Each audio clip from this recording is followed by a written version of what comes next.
ନମସ୍କାର। ଆଜି ଗୁରୁବାର ଜାନୁଆରୀ 15 ତାରିଖର ଶୁଣିବା ରାଶିଫଳ। ମେଷ, ଆଜି ଦୂରଯାତ୍ରା, ବିବାଦୀୟ କ୍ଷେତ୍ର, ପ୍ରତିଦ୍ୱନ୍ଦ୍ୱିତା ନିକଟରୁ ଦୂରେଇ ରହିବା ଭଲ। ଅନ୍ୟମନସ୍କ ହେତୁ କୌଣସି ଭୁଲ କରି ଅନୁତପ୍ତ ହୋଇପାରନ୍ତି। କର୍ମକ୍ଷେତ୍ର ଗତାନୁଗତି ରୀତିରେ ଗାଡ଼ି ଚାଲିବା ସହ ପାରିବାରିକ ପରିସ୍ଥିତି ମଧ୍ୟ ପୂର୍ବପରି ରହିବ। ଚନ୍ଦ୍ର ଓ ଶୁକ୍ରଙ୍କ ଶୁଭ ପ୍ରଭାବରୁ କଳା, ସାହିତ୍ୟ, ନୃତ୍ୟ, ସଙ୍ଗୀତ ଆଦି କ୍ଷେତ୍ରରେ ପ୍ରଶଂସିତ ହେବେ। ବୃଷ, ସ୍ୱାସ୍ଥ୍ୟ ସମସ୍ୟା ନିୟନ୍ତ୍ରଣାଧୀନ ରହିଥିବାରୁ ଆଶ୍ୱସ୍ତି ଅନୁଲାଭ କରିବେ।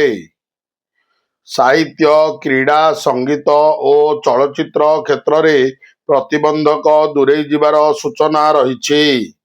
କର୍ମକ୍ଷେତ୍ରରେ ଅନ୍ୟମାନଙ୍କ ମତକୁ ସମ୍ମାନ ଦେଇ ପ୍ରଶଂସିତ ହେବେ। ରୋହିଣୀ ନକ୍ଷତ୍ରର ପାରିବାରିକ କ୍ଷେତ୍ରରେ ଭୁଲ ବୁଝାମଣା ଜନିତ ଅପ୍ରୀତିକର ପରିସ୍ଥିତି ସୃଷ୍ଟି ହୋଇପାରେ। ମିଥୁନ, ଉପରିସ୍ଥଙ୍କ ଦ୍ୱାରା ଚାପଗ୍ରସ୍ତ ହୋଇ କର୍ମକ୍ଷେତ୍ରରେ ବାଧ୍ୟତା ବାଧକର କାମ କରିବାକୁ ପଡ଼ିପାରେ। ଋଣଭାର, କଚେରୀ ମାମଲା, ପରିବହନ ଓ ନିର୍ମାଣ ସମ୍ପର୍କିତ ସମସ୍ୟାକୁ ନେଇ ଚିନ୍ତିତ ରହିବେ। ଶିକ୍ଷା, ବ୍ୟବସାୟ କ୍ଷେତ୍ରରେ ସଫଳତା ମିଳିବ। ମୃଗଶିରା ନକ୍ଷତ୍ରର ଦୂରଯାତ୍ରା, ବନ୍ଧୁମିଳନ ଏବଂ ଜନକଲ୍ୟାଣ କର୍ମରେ ସାମିଲ ହେବେ। କର୍କଟ, ବୟସ୍କ ବ୍ୟକ୍ତିଙ୍କ ହସ୍ତକ୍ଷେପ ଦ୍ୱାରା ପାରିବାରିକ ସମସ୍ୟାର ସମାଧାନ ହୋଇଯିବାର ଆଶା ରହିଛି। ଆନୁଷ୍ଠାନିକ କାର୍ଯ୍ୟ ସକାଶେ ଆତ୍ମୀୟଙ୍କ ଅସହଯୋଗ ଦୁଶ୍ଚିନ୍ତା ବଢ଼ାଇ ଦେବ। ବାଣିଜ୍ୟ, ନିର୍ମାଣ ଓ ପରିବହନରେ ସମସ୍ୟା ଦୂର ହେବ। ସନ୍ତାନଙ୍କ କୃତି ଓ କୃତିତ୍ୱରୁ ଅଶ୍ଳେଷା ନକ୍ଷତ୍ର ଗୌରବାନ୍ୱିତ ହୋଇପାରନ୍ତି। ସିଂହ, କର୍ମକ୍ଷେତ୍ରରେ ବିଶିଷ୍ଟ ବ୍ୟକ୍ତିଙ୍କ ପରାମର୍ଶରୁ ସ୍ଥଗିତ କାର୍ଯ୍ୟ ସମ୍ପନ୍ନ ଆଶା କରାଯାଇପାରେ। କୌଣସି ଅନାକାଂକ୍ଷିତ ସୂଚନା କ୍ରମେ ଗସ୍ତ କାର୍ଯ୍ୟକ୍ରମ ବାତିଲ ହୋଇପାରେ। ଗୁରୁତ୍ୱପୂର୍ଣ୍ଣ ଆଲୋଚନା ପରିସରରେ ଯୁକ୍ତିତର୍କ ଠାରୁ ଦୂରେଇ ରହିବା ଭଲ। ମଘା ନକ୍ଷତ୍ର ସକାଶେ ଆଜିର ଆର୍ଥିକ, ପାରିବାରିକ ଓ ସାମାଜିକ ସ୍ଥିତି ଆସ୍ତିକ ରହିପାରେ।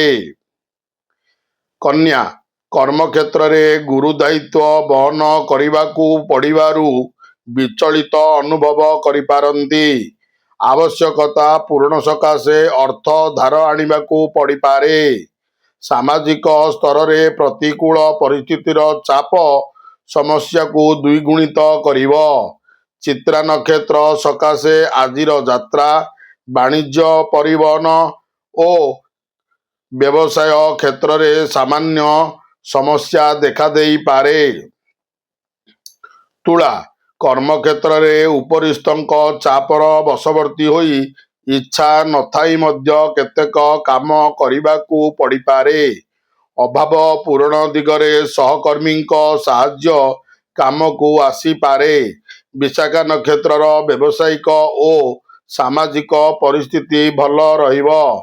ଆର୍ଥିକ ଅନଟନ ହେତୁ ଗୁରୁତ୍ୱପୂର୍ଣ୍ଣ ଆବଶ୍ୟକତା ଅପୂରଣୀୟ ରହିଯିବାର ସୂଚନା ରହିଛି। ବିଛା, ସମସ୍ୟା ଲାଗି ରହିଲେ ମଧ୍ୟ କାର୍ଯ୍ୟ ସମ୍ପନ୍ନ କରିବାରେ ଅସୁବିଧା ରହିବ ନାହିଁ। ସଭାସମିତିରେ ନେତୃତ୍ୱ ନେଇ ସମ୍ମାନିତ ହୋଇପାରନ୍ତି। ମତାନ୍ତରରୁ ପାରିବାରିକ କ୍ଷେତ୍ରରେ ଅଶାନ୍ତି ଆସିବାର ସୂଚନା ରହିଛି। ଜ୍ୟେଷ୍ଠା ନକ୍ଷତ୍ରର ସାହିତ୍ୟ, ସାମ୍ବାଦିକତା, ପ୍ରେସ୍ ପବ୍ଲିକେସନ କ୍ଷେତ୍ରରେ ସମସ୍ୟାର ଆଶୁ ସମାଧାନ ହୋଇଯିବ। ଧନୁ, କର୍ମକ୍ଷେତ୍ରରେ ଅପ୍ରିୟ ସତ୍ୟ କହିବା ସମସ୍ୟାର କାରଣ ହୋଇପାରେ। ପୂର୍ବଷାଢ଼ା ନକ୍ଷତ୍ରର ବନ୍ଧୁଙ୍କ ପରୋକ୍ଷ ଶତ୍ରୁତା କାମରେ ବାଧକ ସାଜିବ। ଧାତବ ଜନିତ ଦ୍ରବ୍ୟ କ୍ରୟ କରିବା ସକାଶେ ପରିବାରର ବରାଦ ପାଇପାରନ୍ତି। ଶିକ୍ଷା, ସନ୍ତାନ, ଆଲୋଚନା, ରାଜନୀତି ଓ ସାମାଜିକ କ୍ଷେତ୍ରରେ ଶ୍ରମ ଓ ସମୟ ବିନିଯୋଗ କରିପାରନ୍ତି। ମକର, ଆଜିର ସକାଳୁଆ ଯାତ୍ରା, ବାଣିଜ୍ୟ, ପରିବହନ ଓ କୌଣସି କର୍ମାରମ୍ଭ ମନ୍ଦ ହେବ ନାହିଁ। କର୍ମକ୍ଷେତ୍ରରେ ସମସ୍ୟାର ମୁକାବିଲା କରିବାରେ ସମର୍ଥ ହେବେ। ସମ୍ପର୍କୀୟଙ୍କ ସାହାଯ୍ୟରେ ପାରିବାରିକ ସମସ୍ୟାର ସମାଧାନ କରିବେ।